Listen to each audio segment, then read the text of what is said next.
Frugal Force. This is Captain Frugal reporting for duty for another episode of Road Rage. And before I get started, I just want to take a moment to say thank you to all the subscribers for sticking with me and watching the videos and making comments, and sharing your views and things. I greatly appreciate that. As well as thank you for all the Patreon support that we get. We greatly appreciate that as well. It really does help us, to be able to do reviews, to get those books and review them and things like that, especially when money can be pretty tight. And we're very, very thankful for that. So thank you. We cannot say that enough. So, and anybody else, if you're interested, make sure you hit subscribe and hit that notifications bell. And if you want to help us out on our Patreon, you can too for as little as $1 a month. Just go down to the link, and it should let you know for sure then of all the videos that we do. We also do some occasional exclusive videos as well as giveaways. All right, so let's jump into my topic for today. And you can hear my GPS reminding me to make sure I'm getting ready for my turn. I look over to me. Man, I tell you, if you've been watching my videos, if you're not new, just recently, my passenger side mirror, the mirror glass fell out of the window. You never know how much you use a mirror until it's gone. I tell you, I need to get that replaced. I haven't got it replaced yet, and I keep looking over to that mirror, and it's like it's not there to use. Well, anyway. Oh yes.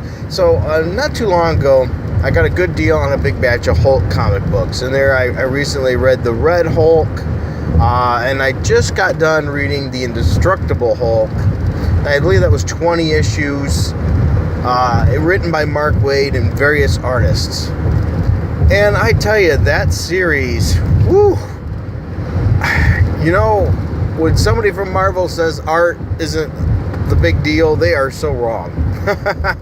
Okay, first, let me say, the Waid writing was okay. This was before he went full-fledged, let's make everything I do SJW. Okay, let's make everything I do SJW. And, granted, he always has some of that, but the storyline was okay. I give the storyline itself probably a C+. It started stronger, of course, than what it ended.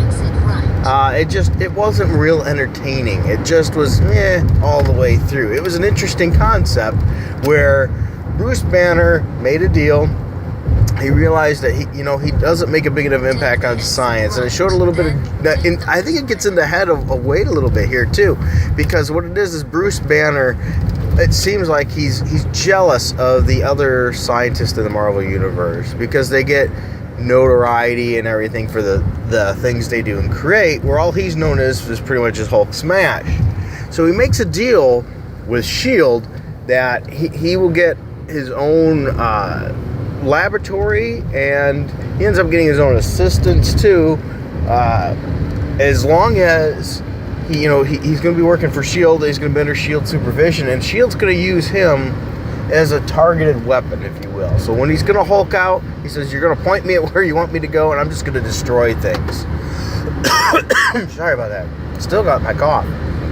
And so anyway, and that's what he does. He gets this deal with Maria Hill, and so then he's being able to create what he wants, and then when he starts to Hulk out, they give him a mission. Throw him out there and let him break stuff and smash stuff. And that makes a lot of sense. It was pretty good, and showing the smart side of Bruce Banner, how he can build and create and do all these things. It also shows a little bit about his jealousy, especially for Tony Stark. And that's a point too. And I see that, and I can't help but think, man, this is Waid digging deep into his own head. Because I think Waid's like that.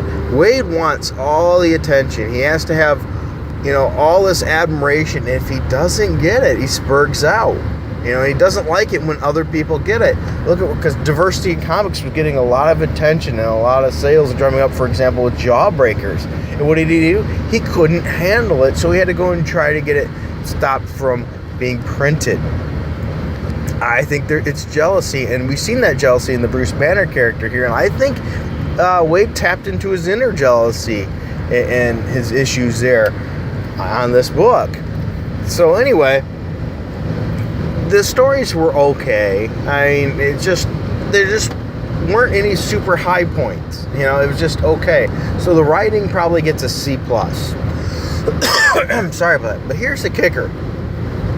If you're going to have a C+ writing, you better have some darn amazing art. We've seen that with Spider-Man with like C and D writing for a long time. But the art usually in Spider-Man, Amazing Spider-Man, has been really good. Well, this book, not so much. The art, I'd say, is probably a D- about all the way through. There was different artists, but none of it was really great. There was a couple maybe times that it might have hit about C level art, but it was about D-. So ultimately, it was 20 issues with a okay story. Normally, if a book hits at least a C level consistently, I'd say, hey, if you can find it cheap, pick it up. But this one, with the art being the way it was and just nothing really catching me, you know what? I'd say pass. So if you get a chance to get the Indestructible Hulk, and it's $1 a little more issue, you might want to just save your money. Wait and buy something else for cheaper that you can get more bang for your buck with better art and better stories. It just didn't do it for me. Though I will say, they did end it on a high note. At the end of the series, Bruce Banner gets shot in the back of the head twice. And then they rebooted again. Once again, Waid's writing that as well. And the artist starts with Mark Bagley. So I'm reading that one right now. Maybe when I get done with that, because I think that's another 20-issue arc, I'll let you know what my thoughts on that are too. I should be able to finish that up probably within a couple days. All right. Sorry, I'm pretty froggy here. Darn, that cough still. I've been under the weather. I just still need that perfect day. Today's going to be a busy day. And after a busy day at work, I'm going to go home and mow the lawn. If I can get done, get a couple hours in, and then I'll be happy, especially if I can get in time to have a little frugal, do some reading. If not, I might be in too late for that. We'll see what happens. So anyway, you guys, have you read any interesting runs lately? Or story arcs in a comic series from the back issue bins? Because, you're saving some money from not buying Marvel because they suck lately in most things. With some rare exceptions. If so, let me know what you've been reading that you've been enjoying, or what you read that was underwhelming. Okay? I look forward to hearing about that. And until next time, keep it frugal.